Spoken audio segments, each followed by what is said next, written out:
Bonjour, bonsoir, au microphone Bruno Guglielminetti. Très heureux de vous retrouver pour cette nouvelle édition de Mon Carnet, l'édition du vendredi 30 septembre 2022, journée mondiale du podcast. Quel beau hasard! Dans cette édition, on va parler de maisons connectées au Québec. On va parler d'un nouveau podcast lancé par Radio-Canada et Radio-France et s'intéresser à son créateur, Stéphane Berthomet. Et on va parler également de la nouvelle agence conseil EIA qui vient d'être créée à Québec pour travailler uniquement sur la plateforme TikTok. Également au sommaire de cette édition, il y a mes collègues Thierry Weber qui nous parle de nouvelle énergie. Luc Dupont se penche sur Netflix qui s'investit dans le football anglais. Stéphane Ricoul fait le bilan d'une campagne électorale où on a très peu parlé de transformation numérique au Québec. Et puis Jean-François Poulain parle de la numérisation des services publics avec son invité. Alors voilà pour le contenu de cette édition, une grosse édition pour bien commencer l'automne. Et oui, parce que si vous regardez dehors par la fenêtre ou que vous êtes dehors, vous le voyez, c'est l'automne qui est arrivé. Alors maintenant, je prends un instant pour saluer 5 auditeurs de mon carnet. Salutations toutes particulières à Jocelyne Richard, Robert Liberson, Roger Bérubé, Daniel Lapointe et Yannick Dufresne. À vous 5, merci pour votre écoute. Merci d'avoir laissé des traces de votre écoute. Et puis merci à vous que je n'ai pas encore nommé et que je nommerai peut-être un jour, mais qui m'accueillez en ce moment entre vos deux oreilles. Merci d'être là et surtout, je vous souhaite une bonne écoute.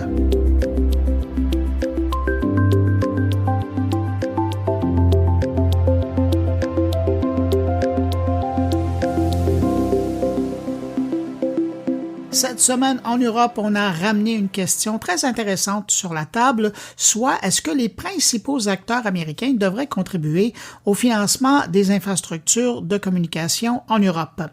Une question qui s'est déjà posée dans le passé et qui a été rapidement tassée de l'agenda public grâce au puissant lobby des gros joueurs de l'Internet. Mais il y a quand même quelque chose d'intéressant à poser cette question. Est-ce que les Google, Meta, Netflix, Apple, Microsoft et Amazon ne devraient pas prendre une partie du coût d'exploitation des réseaux de communication qu'ils utilisent pour générer des milliards de profits tous les ans? Et si la question revient sur la table, cette fois du côté de l'Europe, c'est que les géants, d'autres géants, ceux-là de la télécommunication du continent européen, soufflent doucement à l'oreille des députés de l'Union européenne. Cette fois, c'est le lobby des Deutsche Telekom, Orange et Telefonica, pour ne nommer qu'eux, qui auront eu l'attention des politiques et du commissaire européen au marché intérieur qui entrevoit une consultation sur le sujet l'an prochain. Sachant que les 6 géants américains, je vous les nomme encore, Google, Amazon, Facebook, Apple, Microsoft et Netflix, utilisent 50% de la bande passante mondiale pour offrir leurs services. Alors la question a son importance. Si vous êtes curieux, sachez que Google a déjà donné son avis cette semaine sur la question. Selon Google, d'abord, la question est dépassée et aucun changement important n'est survenu pour la remettre sur la table. Et plus encore, selon eux, cette question touche inévitablement la question de la neutralité du net. Et changer les règles mettrait en péril la neutralité du net en Europe. Et Google ajoute qu'avec ses nombreux centres de données un peu partout en Europe, Google prend déjà en charge 99% du coût du trafic de ces données. Un clin d'œil à la guerre en Ukraine avec l'annonce cette semaine du retrait de l'application russe VKontakte, le Facebook russe donc qui disparaît de la boutique d'applications d'Apple. Plus possible de télécharger l'application et plus possible non plus de faire des mises à jour de celle-ci partout sur la planète. Le geste peut surprendre, mais VKontakte est le plus grand réseau social en Russie et surtout très près du gouvernement de Moscou. Pour ne pas dire qu'il le contrôle carrément, Poutine a d'ailleurs placé à sa tête un homme de confiance, Vladimir Kirienko, le fils d'un proche collaborateur. VKontakte compte officiellement 75 millions d'utilisateurs dans le monde et par la bande, ce retrait de la boutique touche également les applications du groupe, dont celle de courriel, mail.ru, de musique, VK Music et de petites annonces, Yula Classified. De son côté, l'autorité russe de régulation des communications estime que de telles restrictions violent le droit des internautes internautes russes de recevoir des informations et de communiquer librement. Et l'autorité russe trouve la décision inacceptable. Mais j'avoue que cette dernière déclaration me fait sourire parce que la Russie elle-même a fait taire tous les médias russes indépendants d'importance et a bloqué Facebook, Instagram et Twitter. Tiens, parlant des Russes, vous avez probablement entendu parler des piratages d'Uber et de Rockstar Games la semaine dernière. Eh bien, ça n'a pas tardé pour l'arrestation d'un coupable. La police britannique a arrêté un suspect. C'est un adolescent de 17 ans qui serait rattaché au groupe de pirates informatiques russes, Lapsus. Une arrestation qui a été possible suite à une opération menée en mars dernier qui avait abouti à l'arrestation de 7 personnes âgées entre 16 et 21 ans qui avaient des liens avec Lapsus. Mais il faut croire que Lapsus devrait faire encore de belles prises parce que, encore dernièrement, on pouvait voir des publicités du groupe appelant des gens à donner leur code d'accès à certaines grandes entreprises en échange de paiements en crypto-monnaie. La rivalité entre Instagram et TikTok est vive. Cette semaine, Instagram a fait passer la durée de ses vidéos stories de 15 à 60 secondes pour tenter d'avoir les coudées plus franches avec TikTok. Cette nouvelle approche s'ajoute à la prise en charge des Reels d'Instagram qui, eux, vont jusqu'à 90 secondes. Mais de l'autre côté de la rue, et ça c'est vraiment majeur, TikTok vient d'augmenter le nombre de caractères en légende, le texte qu'on peut voir avec les vidéos. Le nombre de caractères passe de 300 caractères à un maximum de 2200 caractères. Ça peut sembler banal de pouvoir avoir plus de place pour donner plus d'informations, pour écrire plus, mais c'est une décision importante et hautement stratégique de la part de TikTok. Dans un contexte où on voit maintenant que la plateforme est devenue en soi un moteur de recherche pour des millions d'utilisateurs, si TikTok permet aux utilisateurs de mettre plus d'informations avec les vidéos qu'ils publient, ça permet aux gens de trouver encore plus facilement ce qu'ils cherchent et donc de rester dans l'environnement, dans l'écosystème de TikTok. Prenez seulement l'exemple de la tempête Fiona la fin de semaine dernière ou encore la tempête plus récente Ian dans le sud des États-Unis. C'est fou de voir les milliers de vidéos, pour ne pas dire des millions, qui ont été diffusées et qui permettaient de suivre la tempête en direct. Même Twitter devrait avoir un peu peur de TikTok qui commence à jouer de plus en plus dans ces plates-bandes de l'actualité en direct. Vous connaissez les Prime Days d'Amazon? Eh bien, le cybermarchand n'en avait pas assez. Alors, voici qu'il annonce la tenue de sa vente Prime Early Access. Une vente de 2 jours, les 11 et 12 octobre prochains. Seulement quelques pays auront droit à cette vente spéciale d'avant Prime Day et c'est notamment le cas au Canada, en France et bien évidemment aux États-Unis. Selon Amazon, la vente Prime Early Access va donner la chance aux membres Prime de lancer leur saison des achats des fêtes avant les autres et de profiter d'accès exclusif à des milliers d'offres de marques, dont notamment Apple, GoPro, iRobot, Mattel, L'Oréal, Samsung et bien d'autres. Évidemment, des produits d'Amazon seront également de l'offre spéciale.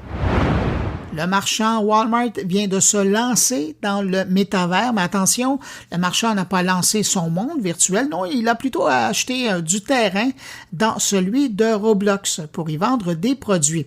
Roblox, en passant, compte aujourd'hui plus de 50 millions d'utilisateurs actifs au quotidien, dont les 2 tiers ont moins de 16 ans.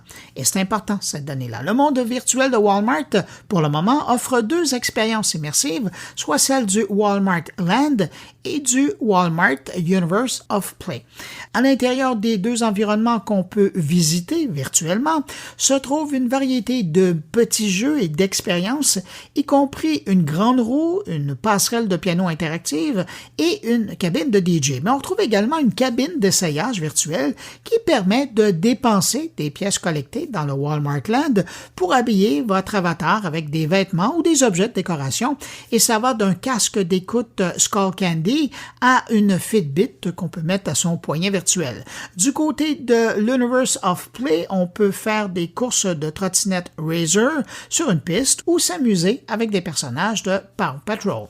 À voir ça, je sais pas pourquoi, mais ça me rappelle des belles années du réseau social Second Life où des milliers d'entreprises se retrouvaient pour ouvrir des magasins ou des zones virtuelles pour présenter leur offre de service. Je me souviens que même U2 avait donné un concert virtuel, je l'avais vu ou entendu, c'est vous dire. Reste à voir maintenant si les gens y passeront et si Walmart pourra y développer quelque chose de rentable pour sa marque. Le patron de Microsoft cette semaine est venu jeter son grain de sel dans la discussion entourant les bénéfices ou pas du télétravail pour les entreprises. Selon Satya Nadella, les chefs d'entreprise ont tort de douter des bénéfices du télétravail. Il faut dire que le télétravail, c'est pas mal bon pour Microsoft. Et d'ailleurs, l'entreprise investit beaucoup dans le domaine pour s'assurer d'accaparer le marché. Comme si la trousse de bureautique Office et le système de vidéoconférence Teams ne prenaient pas déjà beaucoup d'organisations en otage, imaginez-vous que Microsoft travaille présentement sur des jeux en ligne qui vont permettre aux télétravailleurs de se distraire tout en travaillant depuis leur domicile, un genre de pause café virtuelle, si vous voulez. Donc, au sujet du télétravail, le patron de Microsoft affirme que les dirigeants doivent dépasser leur paranoïa de la productivité, car toutes les données indiquent que plus de 80% des individus estiment être très productifs, sauf que leur direction pense qu'ils ne le sont pas. Bref, il y a un gros décalage entre les directions et les employés. Quand même, pendant que 80% des employés estiment être très productifs, imaginez, 80% des cadres estiment, eux, que leurs employés sont moins productifs à la maison, alors que eux-mêmes, les cadres, disent à 87% être plus efficaces chez eux. Allez comprendre quelque chose. Petit scandale dans le monde du podcast nord-américain cette semaine. Bloomberg, après enquête, a sorti une histoire au sujet d'un grand groupe de podcasts qui achète des millions d'écoutes de ces podcasts grâce aux annonces qu'on retrouve dans les jeux mobiles. Plusieurs compagnies de podcasts le feraient, mais le plus gros, qui se positionne d'ailleurs dans tous les palmarès comme étant le producteur de podcasts numéro 1 aux États-Unis, le ferait également, et je parle de iHeartMedia. Donc, et c'est assez ingénieux, certains groupes de podcasts achèteraient de courtes sessions d'écoute de podcasts dans des applications de jeux mobiles, provoquant des téléchargements officiels de podcasts que malheureusement personne ne peut écouter plus de 20 secondes. Et si vous vous demandez, en échange de l'écoute, les joueurs obtiennent des jetons de jeu ou peuvent poursuivre le niveau dans lequel ils veulent progresser. Mais pour revenir au podcast, dans les faits, c'est un extrait de 60 secondes d'audio qui est téléchargé. Et ça, c'est pas un hasard, puisque c'est à partir de 60 secondes que les outils de certification d'écoute comptabilisent une session d'écoute pour une lecture. Alors, toute cette mécanique-là permet de faire plus d'écoute et par la bande permet aux producteurs des podcasts de facturer plus pour les publicités diffusées dans leurs podcasts et d'avoir une meilleure place dans les palmarès des podcasts, donc plus de visibilité et plus d'annonceurs. Et je termine avec deux informations cocasses. D'abord, sachez que dorénavant, la plateforme de musique française Deezer permet de trouver un titre simplement en fredonnant. La fonction Song Catcher permet à un utilisateur de trouver une chanson ou une pièce musicale dans le catalogue de Deezer simplement en chantant, sifflotant ou fredonnant l'air de la pièce musicale. Quand même, c'est presque aussi bien qu'à l'époque où il y avait un vendeur de disques, c'est une autre époque. Mais surtout, c'est beaucoup moins gênant parce que maintenant vous êtes seul avec votre téléphone. L'autre information inusitée de la semaine, et je termine avec ça, elle vient d'Interac. En marge de la publication d'un sondage qui dit que les Canadiens priorisent les dépenses intentionnelles, alors que 9 Canadiens sur 10 ressentent un pincement financier, Interac vient de mettre en ligne, sur Spotify, une chanson pour aider les Canadiens à mieux magasiner. Et je ne blague pas, je vous fais entendre un extrait.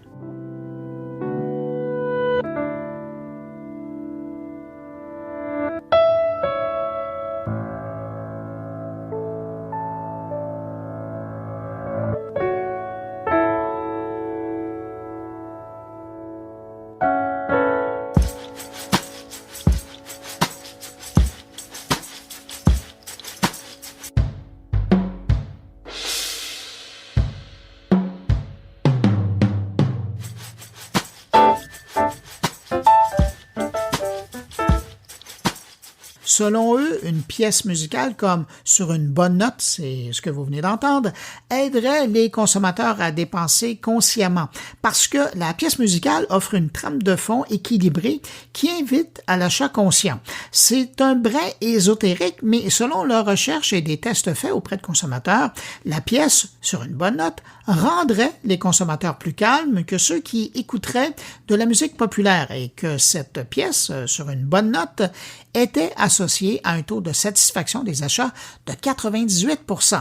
La musique dans les commerces, c'est pas nouveau, hein. On sait qu'elle est utilisée pour stimuler les comportements d'achat dans le commerce au détail. Mais là, de se voir offrir une chanson de 24 minutes pour acheter plus consciemment, disons que c'est surprenant. Alors, pour entendre l'intégrale, vous visitez Spotify et vous cherchez la pièce sur une bonne note.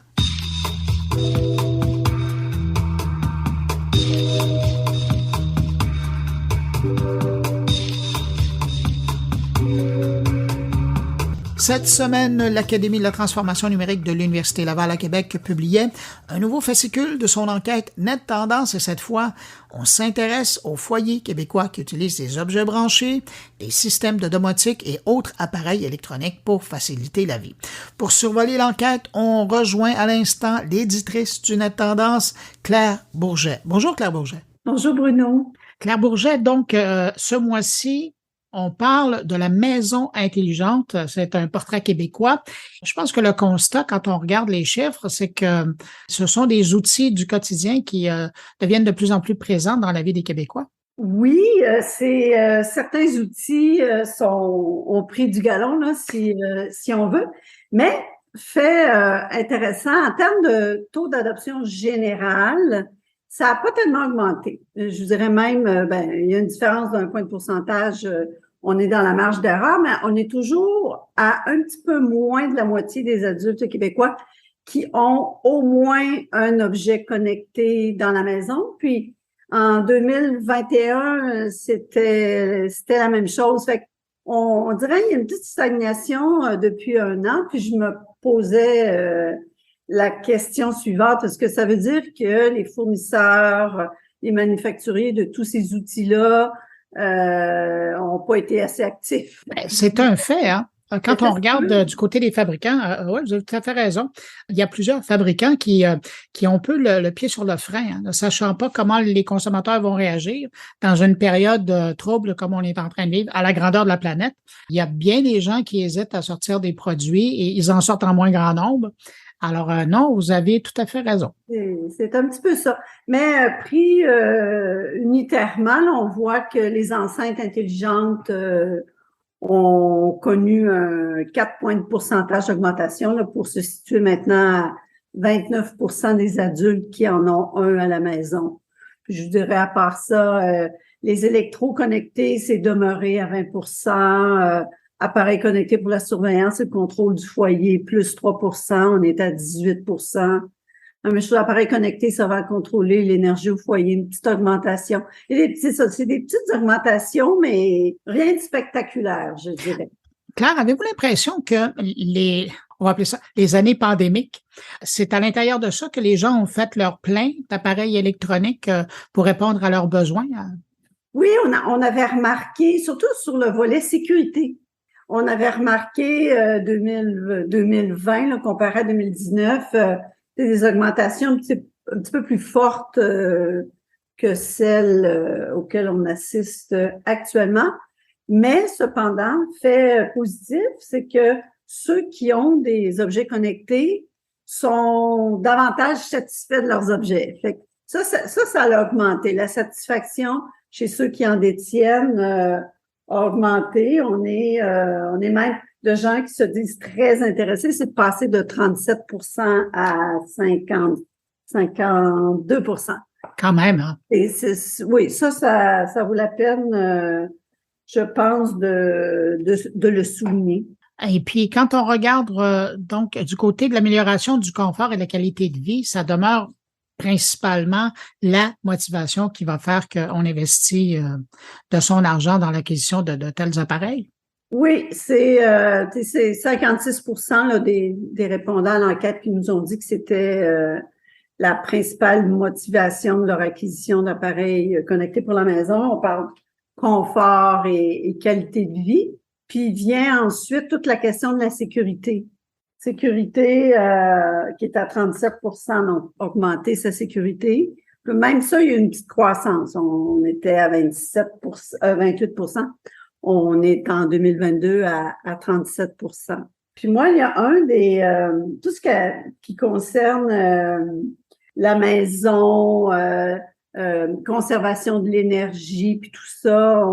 Il y a pas, c'est pas très fort de ce côté-là. Tout le volet, ce qu'on appelait domotique, là. Ouais, c'est ça. On voit que ça, c'est pas encore très, très présent. Fait que, est-ce que c'est à cause des produits qui offerts, qui répondent pas aux attentes des gens, peut-être, là.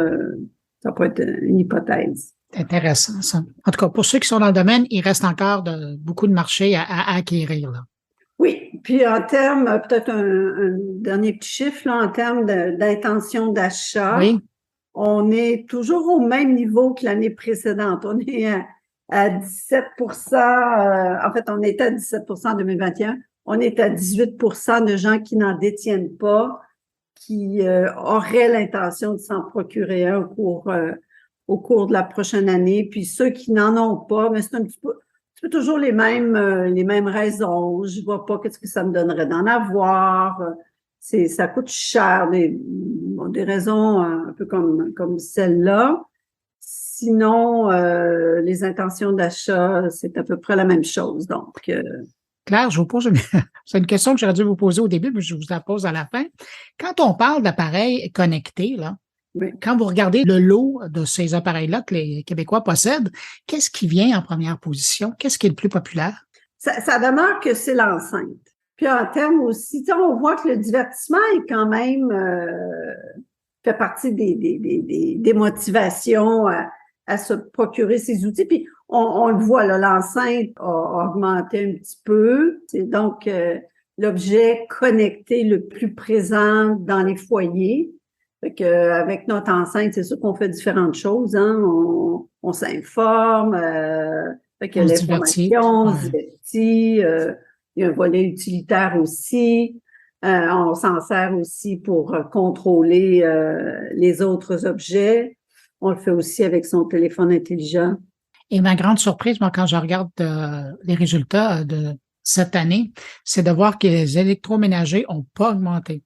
Donc, cet aspect-là des électroménagers connectés semble pas trouver preneur au Québec. On est toujours autour de 20 là, ça bouge pas beaucoup. C'est à 20 Mais par contre, aussi un autre élément qu'on peut ajouter, tout ce qui concerne les objets connectés, ben, ça rejoint davantage les adultes âgés de moins de 45 ans.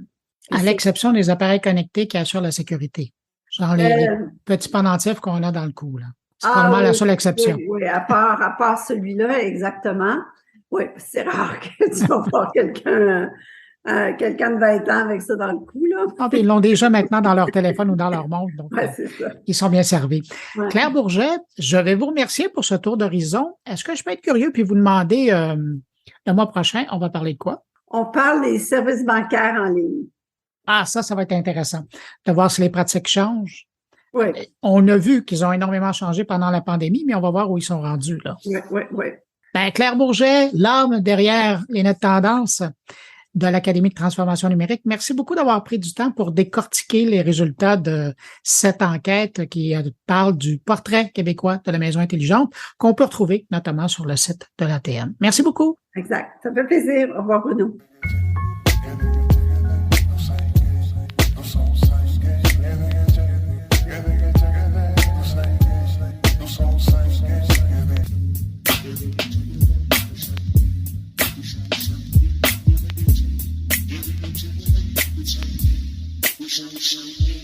Cette semaine, on apprenait la naissance à Québec d'une nouvelle agence conseil consacrée exclusivement à TikTok pour aider les entreprises à comprendre la plateforme et utiliser de manière optimale l'outil de communication qui est devenu TikTok un incontournable. Les cofondateurs, sans surprise, ce sont tous des gens du numérique et on retrouve notamment Alexandre Turcotte, la référence en matière de TikTok au Québec, à qui on avait parlé d'ailleurs il n'y a pas tellement longtemps dans mon carnet.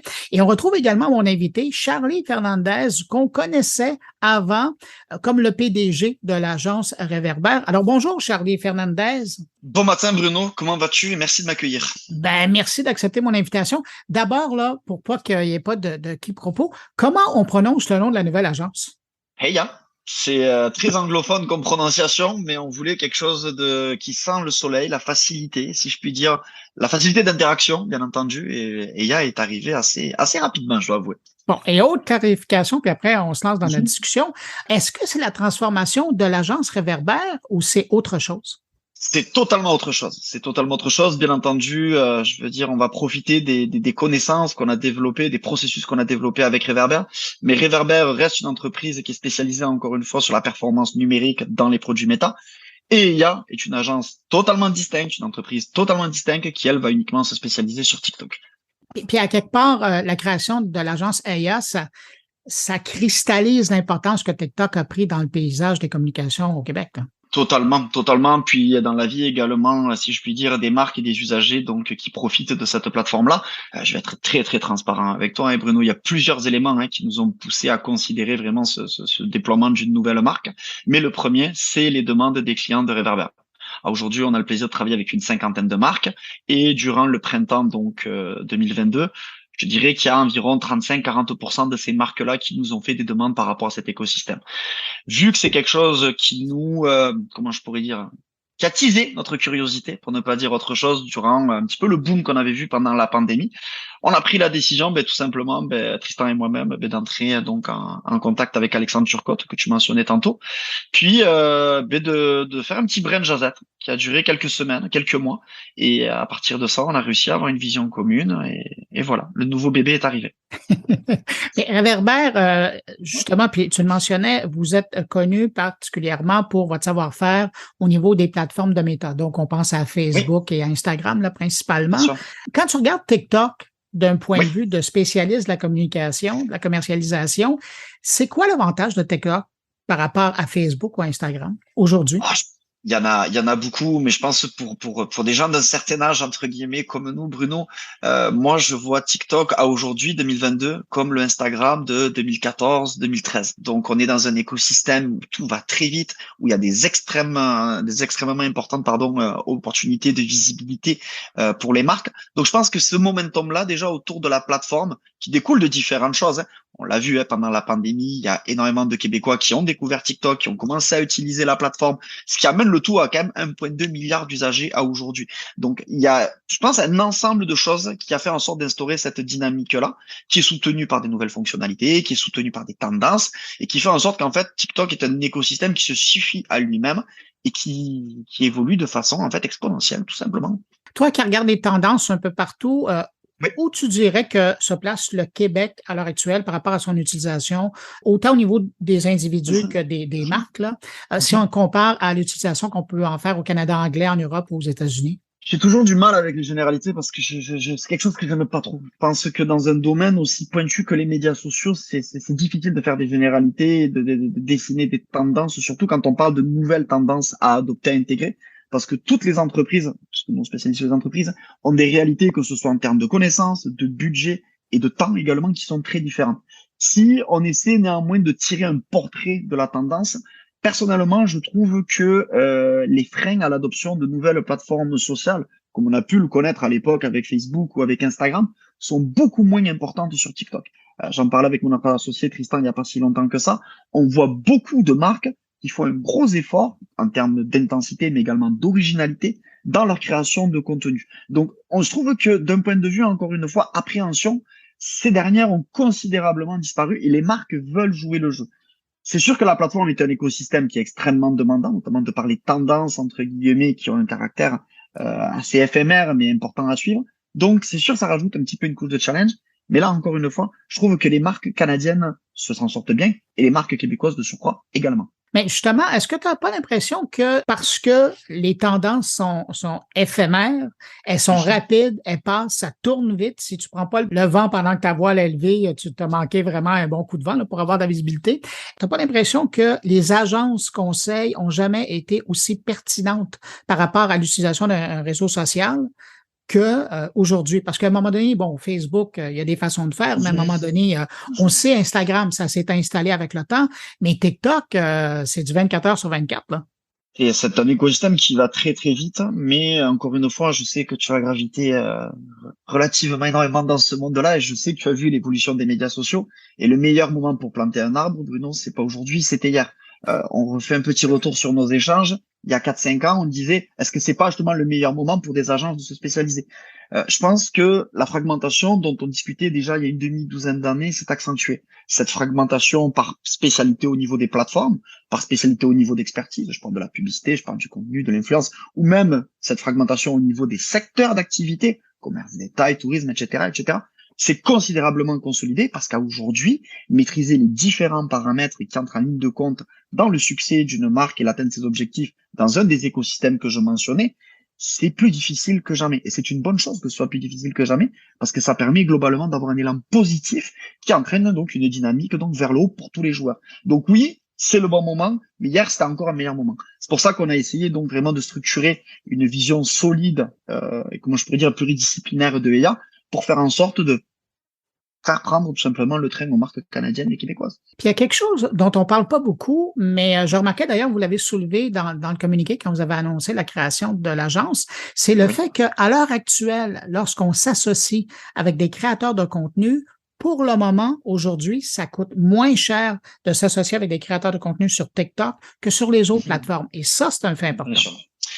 Faut, si on enfile entre guillemets nos vestons de personnes d'affaires ou d'analystes d'affaires, il faut pas oublier que les réseaux sociaux sont avant tout des micro-marchés. C'est pas plus compliqué que ça. On a une offre, on a une demande, notamment au niveau publicitaire, mais également au niveau tout simplement de l'influence, qui est principalement dictée, qui est la conséquence de une capacité de création de contenu pour pouvoir justement alimenter, si je puis dire, ce marché-là. Donc, sur des plateformes qui sont naissantes, sur des plateformes qui sont dans une dynamique croissante, où il y a de la place, où il y a peu de concurrence, c'est sûr que ce soit en influence ou en publicité, ou même en organique, il y a des opportunités à saisir. En influence, comment ça se matérialise? C'est des ententes de collaboration qui sont 30 à 40% moins chères que sur des plateformes comme Instagram, comme Facebook. Je peux vous en parler parce qu'on le voit très très bien avec Reverber. Au niveau de la publicité, c'est quoi? C'est des coûts qui sont absolument inégalables par les autres réseaux sociaux, avec des CPM qui défient littéralement toute concurrence. Puis au niveau du contenu, et je pense que quand on parlait de qu'est-ce qui a fait la force de TikTok, on le voit très bien. À aujourd'hui, n'importe qui, avec une création de contenu régulière, en l'espace de quelques vidéos, va atteindre des centaines de milliers d'impressions. C'est absolument hallucinant. On n'a pas vu ça depuis, encore une fois, 2013, 2014, et la grande époque d'Instagram où on essayait de trouver, encore une fois, les meilleurs hashtags, les meilleures combinaisons, les meilleurs géotags pour aller amplifier, si je puis dire, la visibilité de nos contenus et dégager une certaine viralité. Donc le momentum, plus que jamais, est là. Et ces trois éléments-là viennent de consolider encore une fois la tendance que j'évoquais en amont. Ça va être quoi les services que l'agence va offrir, en particulier pour TikTok? Au-delà des services, il y a vraiment une dynamique qu'on veut insuffler dans la relation que l'on va développer avec les marques avec qui on va travailler. Puis on travaille aujourd'hui déjà avec une bonne dizaine de marques dans des domaines très très très différents. On a du prêt-à-porter, de la beauté, on a de l'assurance, on a des groupes lobbyistes. Bref, ça va vraiment ça va couvrir un spectre très large. Mais ce que l'on veut développer, c'est avant tout une notion de plaisir. Une notion de plaisir dans la découverte de la plateforme, dans la compréhension de celle-ci. Et une fois que, si je puis dire, les gens se prennent au goût, les gens se prennent au jeu, comme nous, on a eu le goût de le faire, mais tout simplement qu'on développe vraiment ce qui nous définit, plus Tristan et moi, entre guillemets, dans notre vision d'affaires, à savoir une présence, une activité qui est tangible et surtout qui est rentable. Au-delà, si je puis dire, de cette vision dans notre collaboration, comment ça s'articule? C'est principalement par le biais de 4 expertises. Donc vraiment de l'accompagnement pour la découverte notamment, puis ensuite 3 expertises tantôt stratégiques, tantôt opérationnelles, que ce soit en publicité, en influence, puis bien entendu en contenu. Charlie Fernandez, cofondateur de EYA, mais aussi PDG de l'agence Reverber. Merci d'avoir pris le temps de répondre à mes questions. J'étais bien curieux d'entendre parler de cette nouvelle boîte qui est spécialisée sur TikTok. Puis, le mot de Cambronne pour la suite. Merci à toi et je te souhaite une excellente fin de journée.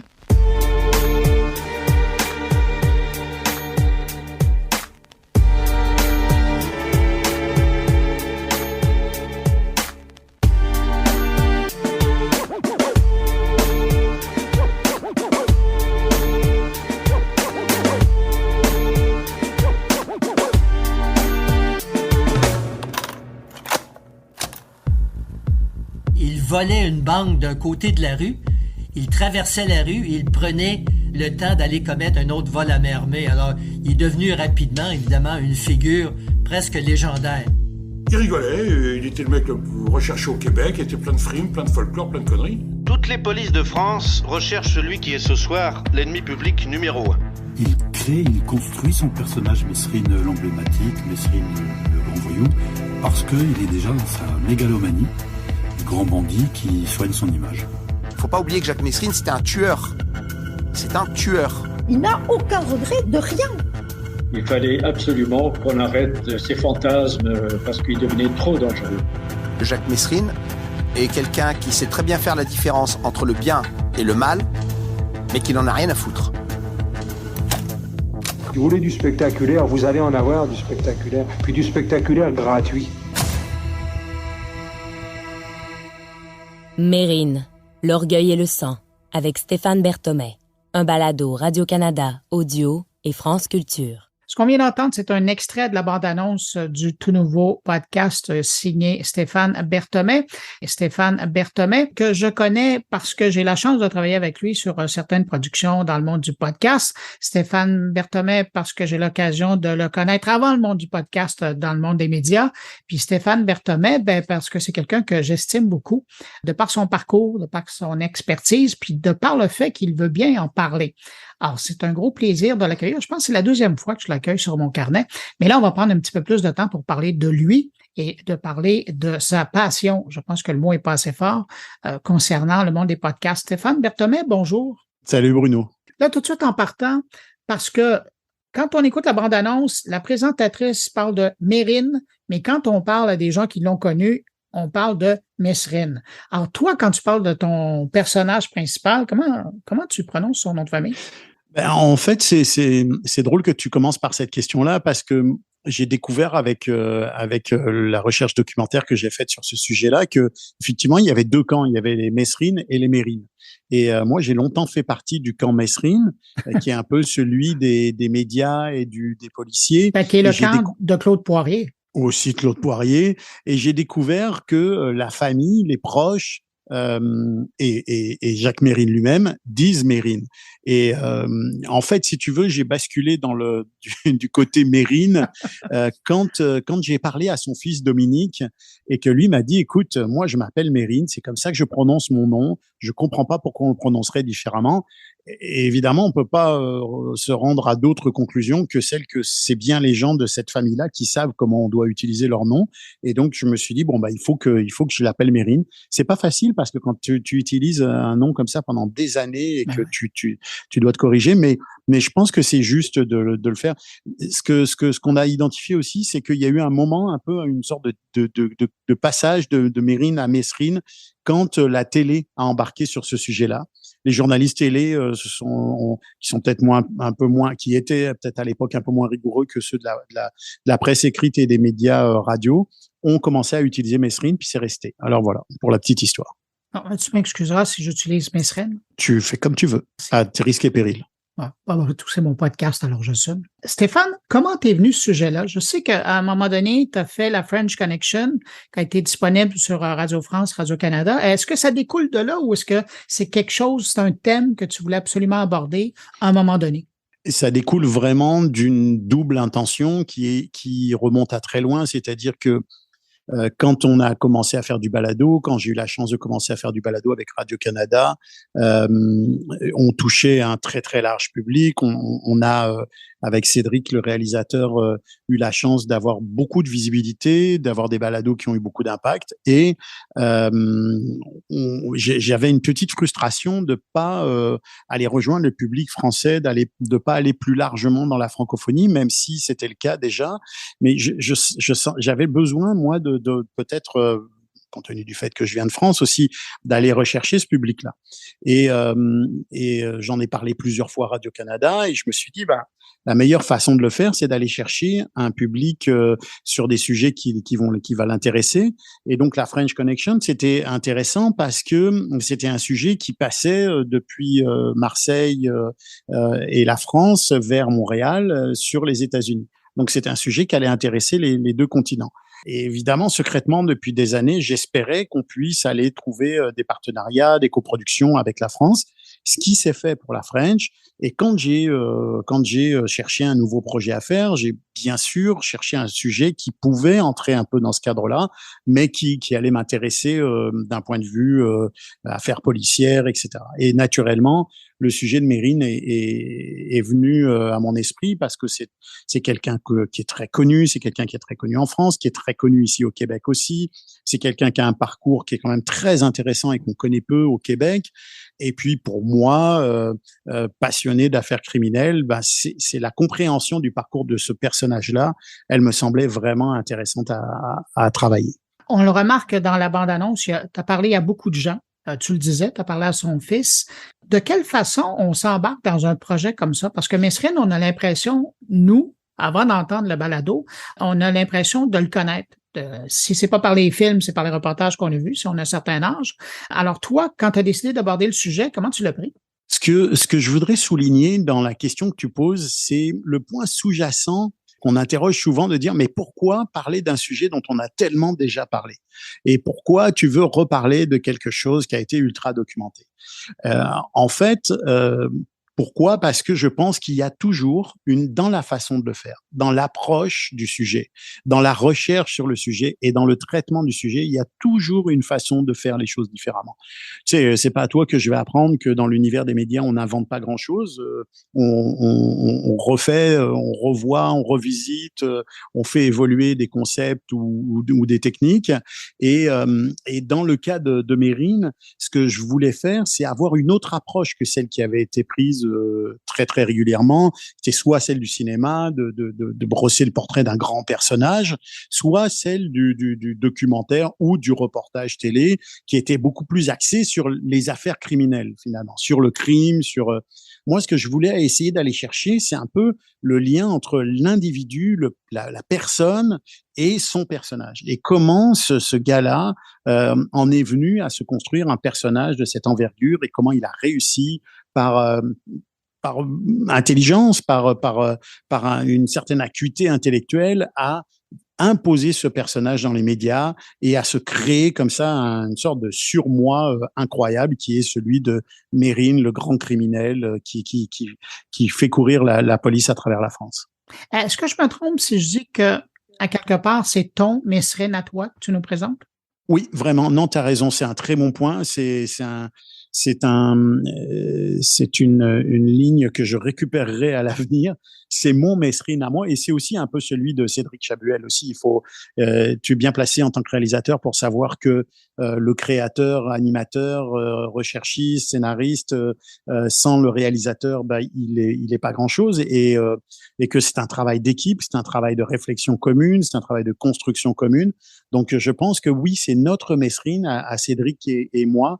J'aime beaucoup cette idée-là parce que je pense qu'on a tous une façon de regarder les choses ou une façon de constater la réalité qui se déroule devant nous, mais qu'on n'a pas toujours l'occasion de la mettre en avant, de la décrypter. Et c'est ce qu'on a pu faire dans ce balado-là. Ah, tiens, puisque tu le mentionnes, je veux qu'on en parle. C'est drôle parce que d'habitude, on parle à un réalisateur et il parle de ses auteurs chouchous. Dans ton cas, quand on parle de tes balados à Radio-Canada, tu as un réalisateur chouchou. Comment ça se passe entre vous deux quand vient le temps de... Puis tu pourras peut-être décrire son travail, mais comment ça se passe quand vous abordez un sujet? Parce que là, vous êtes rendu, corrige-moi si je me trompe, mais à 3 séries importantes ou 4 séries importantes que vous co-signez? En fait, on est rendu à une série très lourde et longue, lourde en sens production, en sens coproduction et intensité, qui est celle de L'Ombre du Doute, avec 3 saisons. 3 saisons dont chacune a porté sur quasiment 1 an de travail et sur la French Connection et Mérine. Donc, on pourrait dire qu'on a 5 balados ensemble. Et comment ça se passe? En fait, on est là-dessus depuis 2017. C'est totalement par hasard quand moi j'ai commencé à proposer mes premiers projets qu'on m'a dit on a un nouveau réalisateur, on aimerait peut-être essayer de voir si ça marche avec lui. Et puis on a commencé comme ça avec Cédric à défricher les sujets. Ça a été une collaboration qui a avancé de façon très organique. On a 2 visions avec Cédric qui sont très différentes du contenu, mais qui se complètent beaucoup. Cédric a une vision très artistique de l'univers du balado. C'est quelqu'un qui est à la fois un réalisateur de talent hyper précis, hyper méticuleux, mais en même temps un artiste, quelqu'un qui joue de la musique, qui sait faire de l'habillage sonore et qui a une vision vraiment créative de son travail. Et moi, j'ai une vision très pragmatique de mes sujets, une approche extrêmement documentée, peut-être même un peu des fois c'est rigoriste, peut-être un peu trop des fois justement dans des schémas trop pointilleux. Et Cédric, il m'a beaucoup aidé à m'ouvrir justement à une autre forme de créativité. Et donc c'est très complémentaire. Moi, je pense que j'apporte une quantité intéressante de rigueur au sujet, une passion aussi, une connaissance de fond de ces sujets-là. Et Cédric apporte vraiment le complément, la créativité, le questionnement. Il me challenge beaucoup. Au fil du temps, on a été de plus en plus proche dans la construction des scénarios et des questionnements qu'on peut se poser, des questionnements éthiques aussi. Donc, c'est vraiment une démarche qui s'est faite très naturellement, mais qui vraiment, je pense, nous a apporté à l'un comme à l'autre beaucoup. Vous vous complétez beaucoup. Comme monsieur dans le monde du podcast, la balado-diffusion, est-ce que toi, tu considères que tu es un auteur, un journaliste, un documentariste? Comment tu le vois? C'est compliqué aujourd'hui parce qu'effectivement, avec les productions Ghostscript Media, je suis beaucoup un producteur et que tu connais la longueur du travail sur les projets. Et puis, comme tu le disais, on a la chance, moi j'ai la chance de travailler avec toi sur certains de mes projets en tant que producteur et on a quand même déjà avancé sur beaucoup de projets, puis on est sur d'autres projets. Donc, c'est quelque chose d'un peu souterrain, cette vie de producteur, parce que avant que le balado soit en ondes, il se passe un long moment, mais c'est quand même quelque chose qui m'occupe beaucoup. Et en même temps, je suis un créateur parce que je viens de terminer un balado, je réfléchis à d'autres projets de balado, je réfléchis dans l'univers du balado aussi. J'essaye de m'impliquer beaucoup dans cet univers-là qui me passionne, comme tu le disais. Donc, je sais pas, je pense que le terme de créateur, c'est celui qui me permet d'être au plus près des différentes facettes de ma personnalité parce que quand je suis un producteur, je reste un producteur quand même extrêmement impliqué dans le contenu. Je questionne le contenu, je questionne le réalisateur, je questionne la recherche.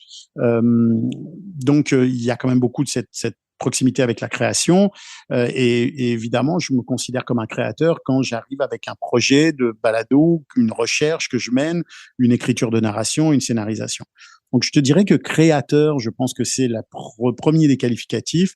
Documentariste, c'est quelque chose qui me touche beaucoup. Je pense que c'est certainement une définition assez noble du travail que mènent certaines personnes dans le milieu documentaire. Et oui, je me sens quand même proche du qualificatif de documentariste parce que si tu regardes bien, mes 5 balados sont des balados documentaires, certains d'enquête, d'autres un peu plus documentaires, mais c'est quand même l'univers dans lequel j'évolue à plein temps. Stéphane, le mois prochain, tu vas être à Paris, tu vas animer une table ronde sur la balado qui concerne le monde du true crime. C'est un domaine qui te décrit, parce que jusqu'à maintenant, les grands succès que tu as eus, c'est là-dedans qu'on te retrouve. Est-ce que tu penses que tu serais capable de faire autre chose que du true crime? Est-ce que ça pourrait t'inspirer? Mais je te dirais, Bruno, que j'aimerais faire autre chose que du true crime. Et c'est aussi ce qui était à la base de la création de Ghostscript Media.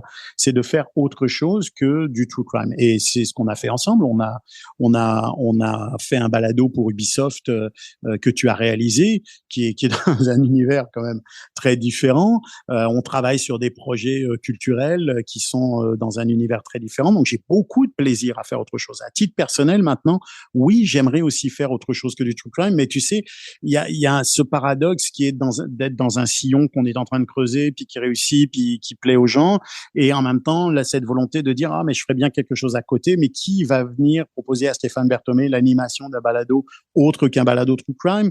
Il y a tout ça qui est en jeu en ce moment, tu sais. Tu le dis, on me propose au Paris Podcast Festival d'animer une table ronde sur le true crime au Québec et au Canada plus généralement. J'en suis très heureux. C'est une opportunité passionnante de discuter d'un sujet qui m'intéresse.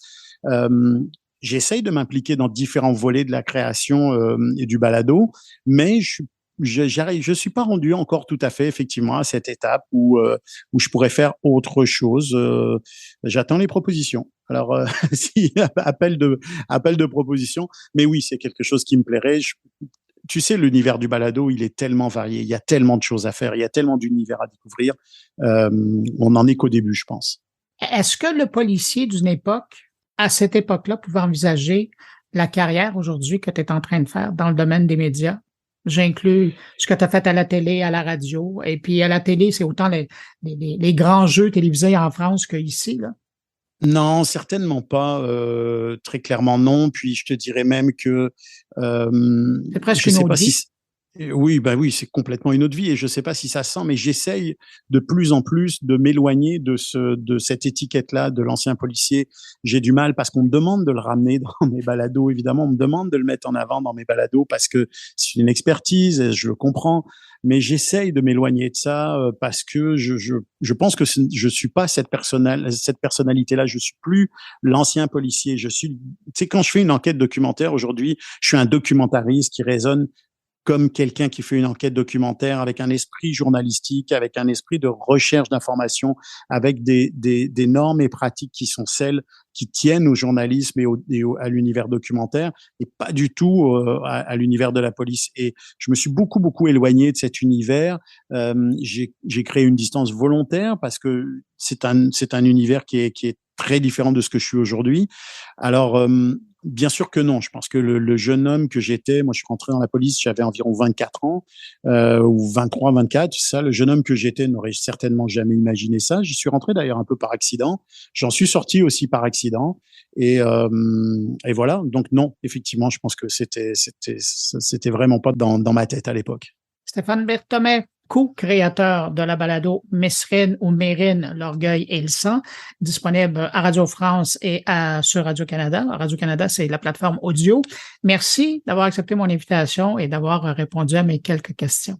Merci Bruno et merci de ton implication dans l'univers du balado avec mon carnet. Je trouve que ça participe à justement toute cette diversité qu'on cherche à mettre en œuvre dans notre métier.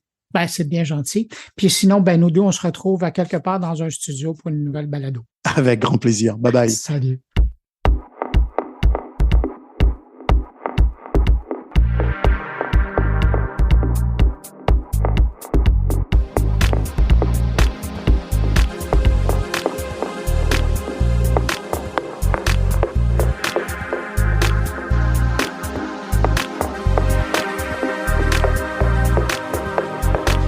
Autour maintenant de mes collègues de partager avec vous leur trouvaille de la semaine et on commence avec Thierry Weber qui de Suisse nous parle de nouvelles énergies. Bonjour Bruno, bonjour les auditeurs de mon carnet. En cette période un peu compliquée pour mettre la main sur de l'énergie, abordable ou à prix intéressant, eh bien on va parler des alternatives et il existe aussi des alternatives aux batteries. Le système de stockage d'électricité développé par la start-up américaine Energy Vault, d'ailleurs, décroche ses premiers contrats. Après la Californie, c'est au tour de la Chine qui lui commande 2 gigawattheures de capacité.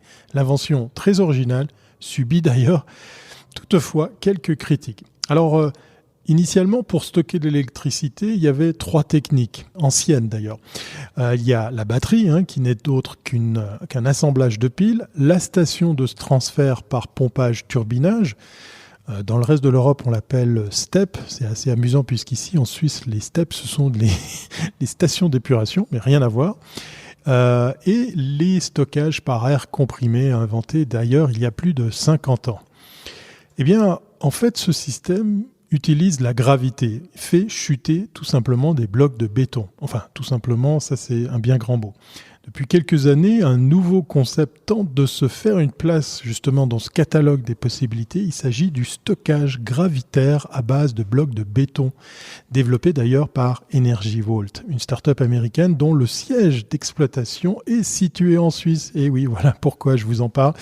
En Suisse, ici, dans un canton très très joli qui s'appelle le Tessin.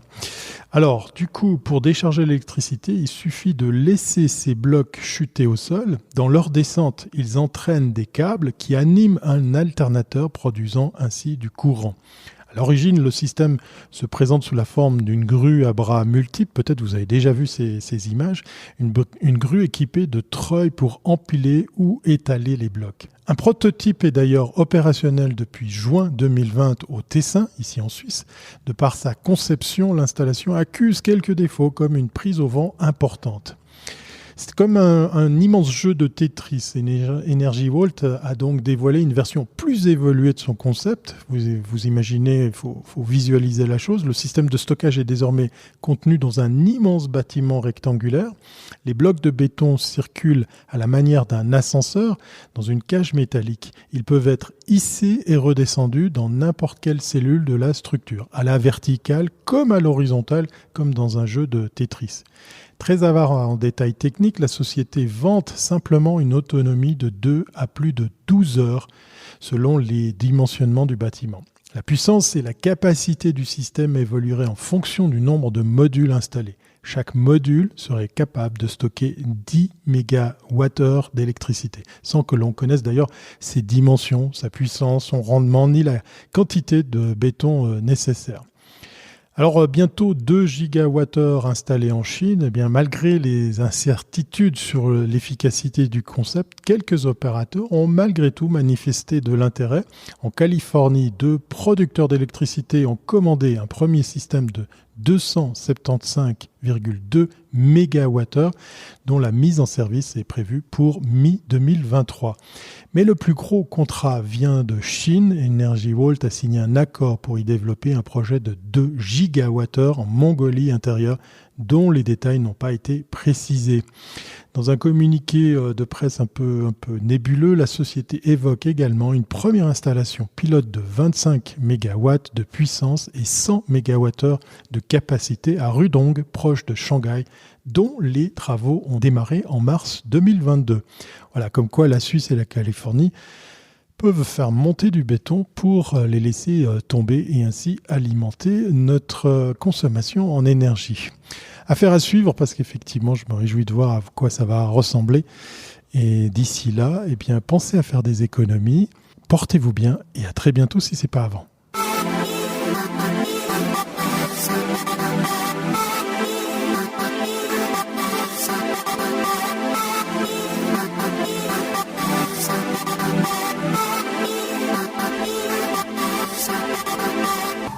D'Ottawa maintenant, le professeur Luc Dupont se penche sur la stratégie de Netflix qui a décidé de s'investir dans le football anglais. Après la publicité, il semble que Netflix se lancerait désormais à fond la caisse dans le sport professionnel. On parle d'une rumeur d'importance qui concerne le football britannique, la Première Ligue plus précisément. C'est une annonce qui arrive à point nommé au moment où on apprend que Disney est maintenant devant Netflix en termes d'abonnés. On parle de 221 millions d'abonnés pour Disney contre 220 millions d'abonnés pour Netflix. Ceci étant dit, je précise que dans le cas de Disney, on parle de plusieurs plateformes, mais l'exploit, il est tout de même significatif. Je ne nie pas l'importance, bien sûr, de Netflix sur le plan de la culture populaire. Je pense entre autres à Squid Games, Narcos, The Crown également. L'effet Formule 1 sur l'âge moyen des fans, sur le nombre total également de fans et sur les droits de télé. Je précise que, par exemple, récemment, ESPN aux États-Unis, qui voulait obtenir à nouveau la retransmission des grandes courses de la Formule 1, a vu la facture passer de 5 millions de dollars à 90 millions de dollars. Et en l'espace de quelques années, je le rappelle, la Formule 1 est passée de 0 Grand Prix aux États-Unis à 3 Grands Prix, le dernier en lice étant celui de Las Vegas qui se déroulera un samedi et un samedi soir. Donc, sur ce plan-là, il n'y a pas de doute possible. Netflix continue à être une plateforme d'importance sur le plan de la culture populaire, sur le plan des grands rendez-vous également. Et la rumeur, donc, liée à la Première Ligue devient d'autant plus importante qu'elle pourrait constituer un changement majeur dans la manière de mettre en marché la Première Ligue, du moins en Amérique du Nord. Donc, peut-être une percée, quoique je précise que sur le strict plan des droits télé, au moment où on se parle, la Première Ligue en Amérique du Nord est la 4e ligue d'importance, derrière le football, le basketball, le baseball, et devant le hockey, et devant le soccer de la MLS. Alors, la rumeur, elle serait la suivante. On aurait contacté un certain nombre de dirigeants de grandes équipes dans la première ligue.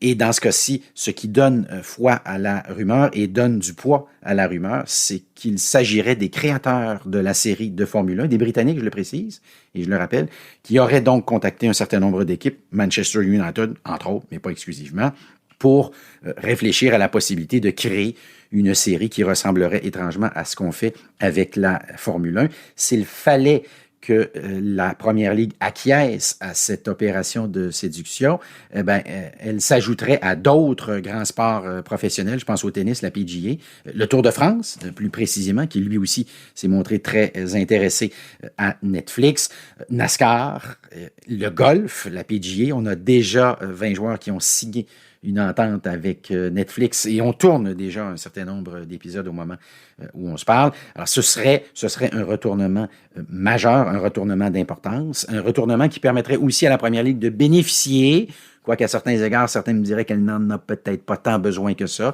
mais de la plateforme de Netflix pour rejoindre des publics partout à travers le monde. Ce faisant, augmenter probablement de façon importante à l'étranger les abonnés de Netflix. Sans surprise, les médias britanniques sont plus ou moins chauds à l'idée. Certains médias, d'ailleurs, se sont empressés de mentionner, de préciser que la Première Ligue n'avait pas besoin de Netflix. Une réaction que je peux comprendre complètement dans les circonstances.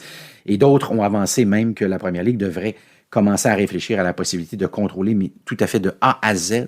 Ici, alors on ne parle plus simplement de vendre des droits de télé, mais de contrôler de A à Z le produit, de la création jusqu'à la diffusion sur sa propre plateforme dans les circonstances. Quoi qu'il en soit, c'est un retournement d'importance dans la mesure où, je vous rappelle qu'il y a quelques années, le Netflix 2.0, celui qu'on retrouve sur le streaming, le Netflix 2.0 avait juré ne jamais se montrer intéressé à la diffusion de sport professionnel. Je pense que lentement mais sûrement, on n'est pas très très loin de quelque chose qui finira éventuellement par ressembler à tout ça.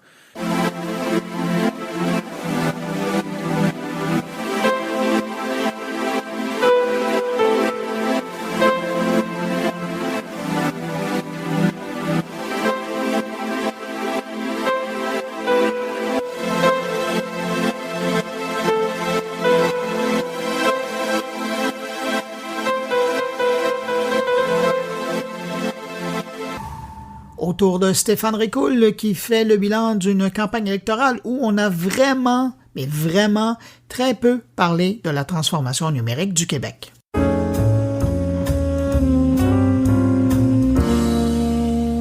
À toute fin utile, la campagne électorale qui a commencé le 28 août dernier touche à sa fin. Lundi 3 octobre, nous serons appelés à faire un choix sur l'équipe à qui nous remettrons les clés de nos 4 prochaines années en termes de gestion et probablement sur une plus longue période en termes de grandes orientations et de grands projets structurants. Les mots qui vont suivre sont une simple adaptation personnelle de la lettre ouverte « Société numérique, ouvrons le débat » que Martine Rioux, Yves Williams et moi-même avons coécrite et qui a été reprise dans plusieurs médias, mais surtout appuyée par plusieurs centaines de citoyens et citoyennes du Québec. Sans surprise aucune, mais avec une profonde déception et une pointe d'énervement, il faut que je sois honnête. Durant toute cette campagne, ni les partis politiques, ni les commentateurs et analystes n'ont abordé la question de l'impact de la transformation numérique du Québec. Non seulement cette question ne semblait pas faire partie des priorités des candidats, à l'exception de 2, et je me dois de les nommer puisqu'ils ont pris la peine de tweeter l'importance des enjeux numériques suite à l'apparition de la lettre ouverte. Je parle de Steven Lachance de Québec solidaire et Mario Asselin de la CAQ. Mais cette question a même été évacuée des priorités électorales par les médias, à qui je donne une note de 0 pointé, puisque quand il s'agit de parler des impacts que les géants du numérique peuvent avoir sur nos sociétés, ils répondent présents, mais quand il s'agit de poser les vraies questions aux chefs de parti, ils ne sont plus là. Pourtant, l'impact de cette transformation est omniprésent. Toutes les dimensions de l'activité gouvernementale, sociale et économique sont présentement affectées et le seront au cours des prochaines années, tout comme elles l'ont été au cours des 20 dernières années. Si l'économie, la santé, l'environnement, la culture, l'éducation sont, à raison, parmi les thèmes principaux de la campagne de tous les partis, ils ont aussi pour dénominateur commun d'être des domaines où l'utilisation des technologies numériques est toujours de plus en plus importante. Même les règles de la vie démocratique sont bousculées par l'essor de nouveaux canaux de communication proposés par des technologies aussi innovantes qu'opaques dans leur fonctionnement. En 2021, 97% des Québécois possédaient au moins un appareil numérique et 93% des foyers étaient branchés à Internet, autant dire tout le monde. L'apprentissage en ligne s'est démocratisé. Le télétravail s'est généralisé. Les produits culturels sont de plus en plus consommés au moyen de plateformes de diffusion. Les objets connectés nous suivent à la trace pour surveiller nos moindres déplacements et au passage faire le chou gras du capitalisme de surveillance d'entreprises privées grâce au surplus comportemental que nous leur offrons sur un plateau d'argent. Notre état de santé, nos contacts, nos achats, souvent en incluant qu'un consentement approximatif, tout ça en pleine conscience des politiques et des médias, tout ça sans cadre réglementaire parfaitement adapté. Et pourtant, bien utilisées, les technologies numériques sont des leviers inouïs pour répondre aux enjeux de société de notre temps. Elles permettent d'accéder à des savoirs jusque-là inaccessibles, de contribuer à la productivité de nos entreprises, de pallier le rétrécissement du bassin de main-d'œuvre, d'accroître les découvertes médicales et leur partage, de faciliter les communications entre les administrations publiques et les citoyens. Elles pourraient même devenir un atout important dans la lutte au changement climatique. Malheureusement, à l'inverse, elle provoque aussi des effets pervers indéniables. Choc des cultures, fuite de renseignements personnels, nouvelles fractures sociales, polarisation des débats, cyberintimidation, cyberattaques, redéfinition des frontières de nos vies privées, etc. Il est donc inquiétant de constater aujourd'hui la nonchalance des partis à développer une ligne politique cohérente sur le numérique. Les technologies numériques ne sont pas neutres et leur utilisation peut entraîner des divergences de vues au sein même de notre société. Les gouvernements ne peuvent plus minimiser les questions du numérique comme s'il ne s'agissait que d'infrastructures, de méthodes informatiques, de câbles et de programmes d'accompagnement. Le numérique refaçonne le rapport entre les entreprises et la population, entre l'administration publique et les citoyens, entre chacun d'entre nous. Le numérique a un effet structurant sur notre façon de penser, de vivre, d'échanger, de consommer, d'aimer et de faire évoluer notre démocratie. La transformation numérique de notre société est liée au pouvoir politique et doit être conduite comme telle. Les partis politiques ne peuvent plus se défiler. Les enjeux sociaux sont grands, les impacts possibles immenses. Jusqu'à maintenant, aucun gouvernement n'a assuré le leadership auquel nous nous attendions, ni pour soutenir la transformation numérique de la société, encore moins pour chercher à la comprendre. Au fil des ans, les gouvernements sont apparus mal préparés et en mode improvisation lorsque certains enjeux faisaient tout à coup la manchette. Aujourd'hui, est-ce qu'un seul des partis est en mesure d'avoir une vision claire pour s'assurer que les technologies numériques puissent devenir des alliés puissants du développement régional et des outils de croissance pour les entreprises où qu'elles se trouvent sur le territoire, que le commerce en ligne se développe à l'avantage des économies locales et des consommateurs, que les milieux artistiques, médiatiques et culturels soient mieux servis par les nouvelles formes de diffusion et de distribution et non plus simplement menacés par elles, que l'éducation publique puisse tirer profit des possibilités du numérique pour offrir des parcours de formation plus adaptés aux apprenants et aux réalités actuelles, que l'écosystème communautaire puisse utiliser les technologies numériques pour accélérer le rayonnement des valeurs inclusives dans notre société, que l'intelligence artificielle qui s'intègre de plus en plus au processus administratif respecte les plus hauts standards d'éthique et soit libre de biais sociaux, que les stratégies numériques soient établies en cohérence avec l'action climatique, en tenant compte du fait que le numérique est à la fois un accélérateur du dérèglement climatique et une source potentielle de solutions, que le gouvernement adhère à des principes de développement numérique responsable, attentifs aux exclusions que l'intensification des usages numériques va produire afin de permettre à chaque citoyen de jouer son rôle à part entière, et enfin que l'innovation devienne une valeur forte dans l'administration publique. Aujourd'hui, est-ce qu'un seul des partis est en mesure d'envisager la création d'un organisme indépendant, transversal à l'appareil gouvernemental et adéquatement financé, chargé de conseiller le gouvernement et le public sur les enjeux du numérique? Aujourd'hui, est-ce qu'un seul des partis peut prétendre les principes d'une souveraineté numérique, tant dans les moyens technologiques, dans la formation que dans la préservation de nos informations privées, au-delà de la loi 25?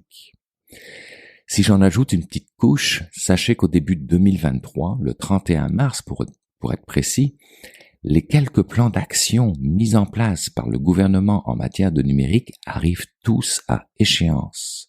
On parle du plan d'action numérique en éducation, du plan culturel numérique et de la stratégie de transformation numérique gouvernementale. Il faudra repenser les stratégies, mesures et calendriers d'activité rapidement au lendemain des élections. Rien n'a encore été divulgué quant à leur continuité. Ce sera un exercice complexe et délicat, tout autant que fut la révision de la loi sur la protection des renseignements personnels. Chacun des plans est intimement relié aux autres et ne saurait plus être traité indépendamment comme ce fut le cas jusqu'à aujourd'hui. Les questions du numérique sont si transversales et leur impact si structurant qu'elles imposent d'avoir une révision d'ensemble forte. Martine, Yves et moi avons donc décidé, en vain comme d'habitude, de faire appel aux leaders des partis politiques afin qu'ils et elles profitent des semaines de campagne pour amorcer la discussion sur la société numérique que nous souhaitons collectivement nous donner. Aucun n'aura eu le courage d'ouvrir le débat. Je pense qu'il est désormais de notre devoir de faire vivre cette lettre ouverte le plus longtemps possible, qu'elle ne tombe pas dans l'oubli et soit tablettée. Rendez-vous à l'adresse https://numérique-ouvronsledébat.ca et donnez votre appui, s'il vous plaît.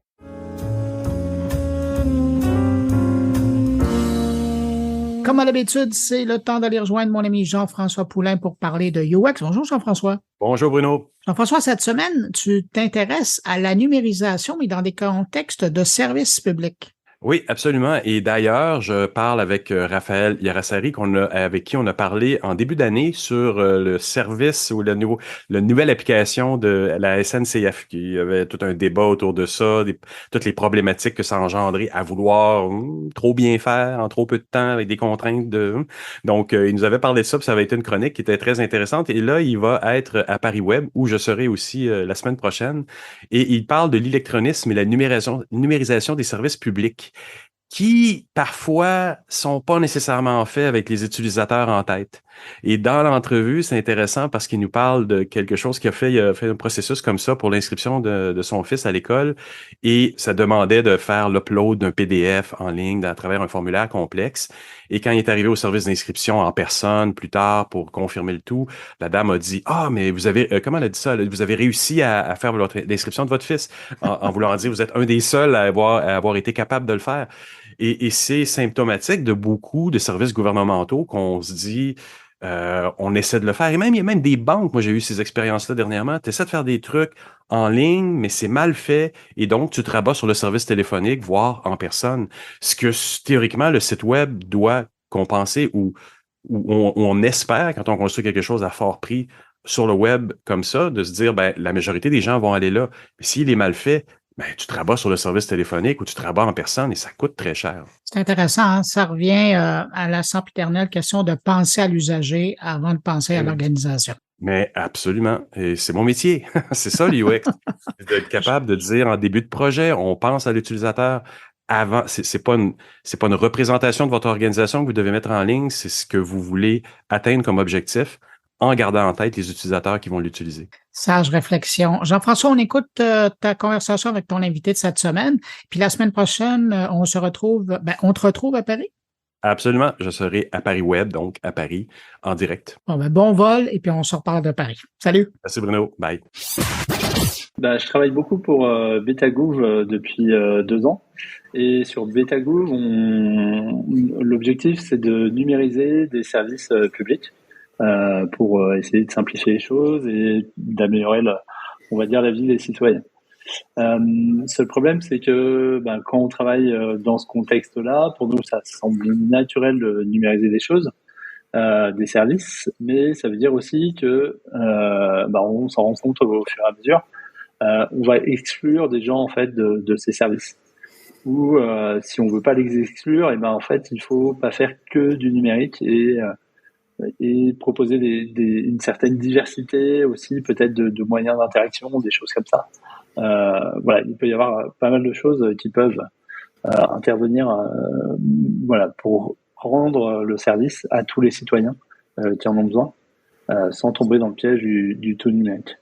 Et est-ce qu'en France, quand on numérise, on élimine le service en personne nécessairement, ou je sais qu'au Canada, il y a toujours, ou à Montréal, il y a toujours un effort oui, on va faire un service en ligne, mais il va être complémentaire à un service en personne. C'est-à-dire qu'on a toujours le choix d'aller voir un service en personne. À quel moment dans ce processus-là, dans un gouvernement, on manque cet aspect-là? On a l'impression qu'on a moins de services au téléphone, par exemple, mais il y a toujours moyen de voir quelqu'un en personne. C'est pas évident, c'est long, mais qu'est-ce que tu en penses? Il y a des services pour lesquels on se rend pas compte forcément qu'on met une barrière en numérisant. Je vais te donner un exemple qui est tout simple. C'est il y a 2 ans, j'ai fait pour mon fils, j'ai fait la réservation de sa chambre à l'université, et pour monter le dossier, fallait renvoyer plusieurs documents, au moins 5 ou 6 documents, et dans le formulaire en ligne pour envoyer ce document, il y avait un seul champ dans lequel il fallait mettre un PDF qui faisait moins de 2 mégas. Donc t'imagines, il fallait transformer peut-être 20 pages de document en un seul PDF de moins de 2 mégas. Donc si t'as pas les outils pour faire ça, en fait tu peux pas rendre le dossier. Et pour la petite histoire, quand on est allé effectivement physiquement récupérer les clés pour la chambre, il y a la dame qui nous a dit votre dossier il est complet. Vous avez entendu? Oui, sous-entendu, les autres n'ont pas été capables de joindre des PDF en un seul morceau. Voilà. Ouais, je comprends. C'est ça, exactement. Donc l'année suivante, quand j'ai refait le même dossier, en fait ils avaient changé l'interface et tu avais un champ pour chacun des documents. Voilà. Mais donc, à la base, on peut dire que c'est aussi des services numériques qui sont mal faits qui sont le problème. Effectivement, c'est pas noir ou blanc, tu vois. T'as une espèce de continuité soit de services très bloquants dès le départ, soit de choses mal faites, et puis après, ça va dépendre de tes utilisateurs, ça va dépendre de leur équipement technique, ça va dépendre de leurs compétences. Par exemple, il y a des services là sur même Habitagouv où on s'adresse aux personnes très éloignées de l'emploi. Donc c'est des personnes qui n'ont pas forcément des compétences en informatique, ou même si elles ont des compétences en informatique, elles n'ont pas d'équipement moderne, on va dire, pour interagir sur Internet correctement. Donc elles ont peut-être un vieux smartphone avec un vieil OS, peut-être un forfait téléphonique limité avec pas trop de data. Donc ça veut dire que si ça se trouve, elles pouvaient interagir il y a 5-10 ans avec les gens qui les aidaient.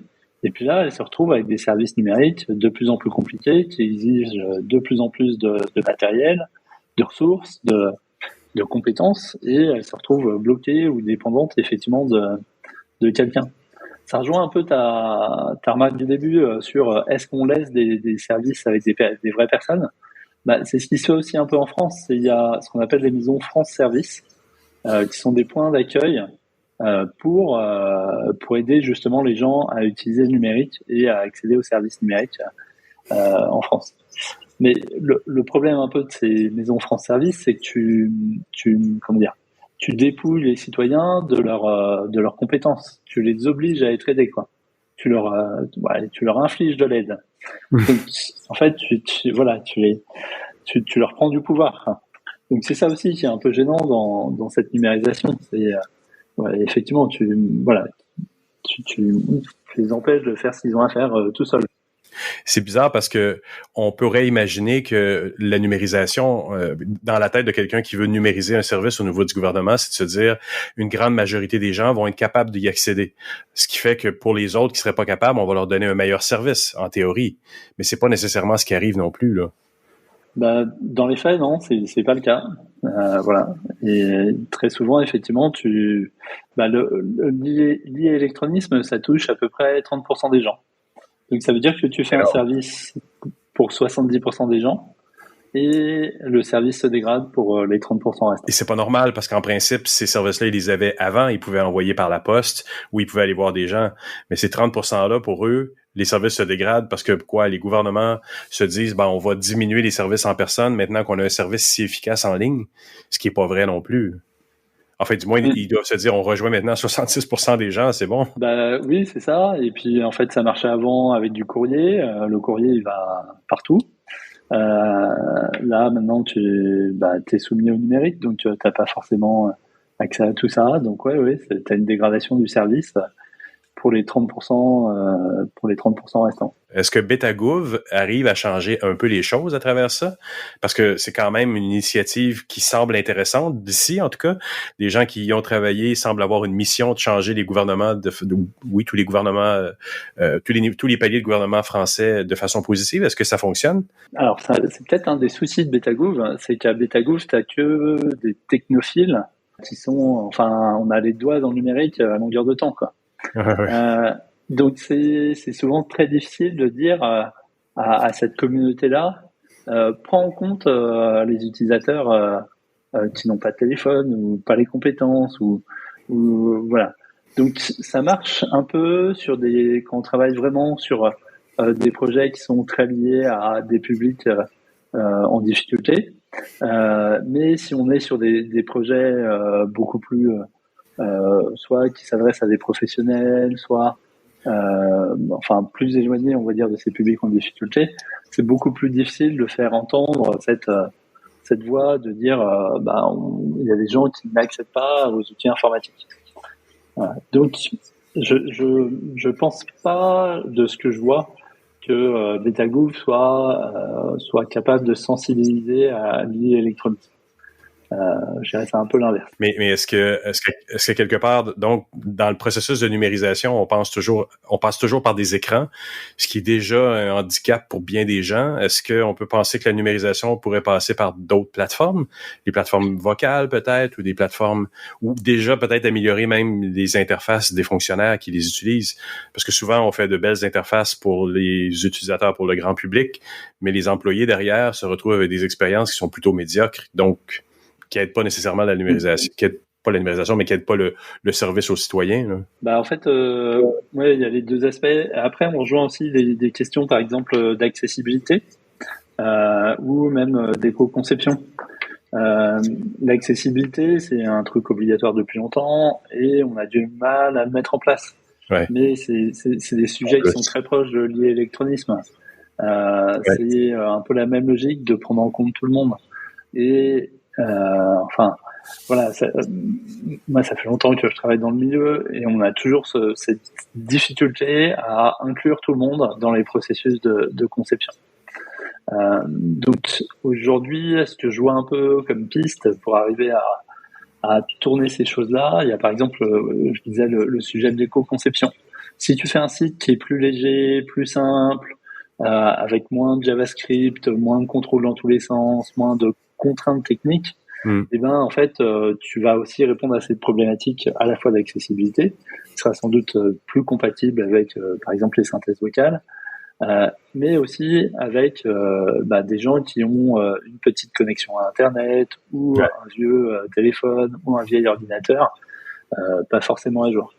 Donc, il y a vraiment, je pense, une dynamique à trouver entre accessibilité, éco-conception, d'électronisme, pour réussir à rendre le service qu'on doit rendre à tout le monde.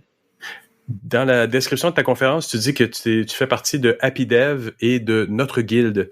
Qu'est-ce que sont ces organisations dans ce contexte-là?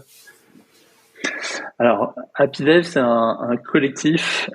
Ces deux organisations-là, elles ont, je dirais, la caractéristique d'être des organisations à plat.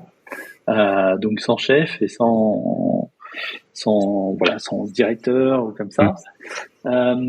Et derrière ces collectifs, on a l'envie de proposer du design avec un certain nombre de valeurs, notamment autour des choses autour de la gouvernance partagée,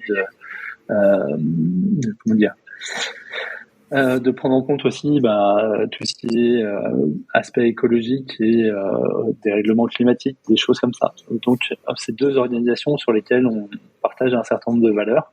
D'ailleurs, AppyDev, c'est le collectif auquel j'appartiens, c'est une association, c'est pas une entreprise. Mais par exemple, on ne reverse pas de dividendes à un quelconque actionnaire. La Guilde est encore une autre organisation. Et c'est pas seulement des développeurs, là. Tu dis que ça inclut les designers, donc c'est vraiment un collectif de gens qui veulent aider à améliorer les pratiques, là.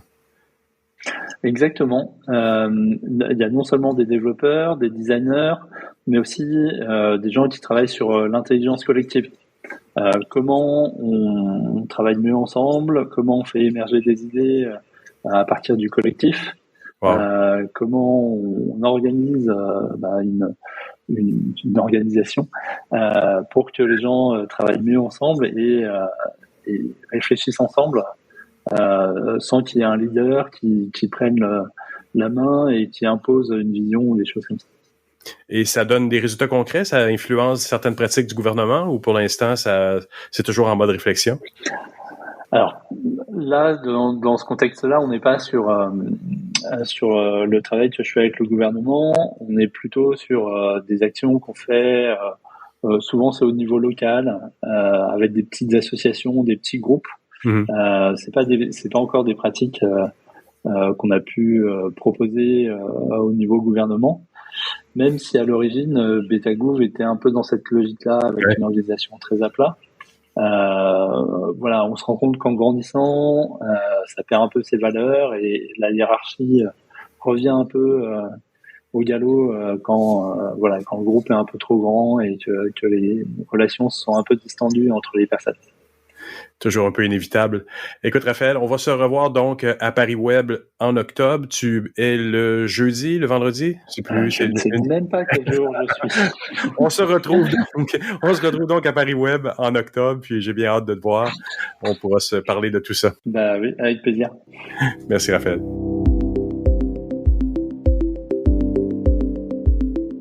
Eh bien voilà, c'est ainsi que se termine cette édition de Mon Carnet. Merci à nos invités. Merci à Thierry Weber, Luc Dupont, Stéphane Ricoul et Jean-François Poulain d'avoir été présents cette semaine. Quant à vous qui m'écoutez encore entre vos deux oreilles, merci d'avoir été là jusqu'à la fin. J'apprécie énormément. On se retrouve la semaine prochaine pour une nouvelle édition de Mon Carnet. Je vous dis au revoir et surtout, portez-vous bien.